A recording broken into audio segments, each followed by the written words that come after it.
Hi guys, I'm Daniele Nicolosi and I'm a writer-director from Italy. I would like to recommend you a film, one of my favorite film of the last 20 years. Is The Assassination of Jesse James by the coward Robert Ford. It is a 2007 movie written for the screen and directed by Andrew Dominic. I think everything in this movie is perfect. The directing, the cinematography by Roger Deakins is just unbelievable, and so the music by Nick Cave and Warren Ellis.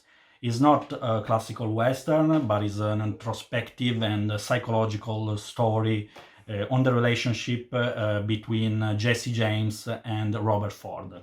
They are interpreted by Brad Pitt and Casey Affleck, and I think this film is one of the best Brad Pitt performance ever. So I hope you like this movie, enjoy it, and thank you for this opportunity. Bye.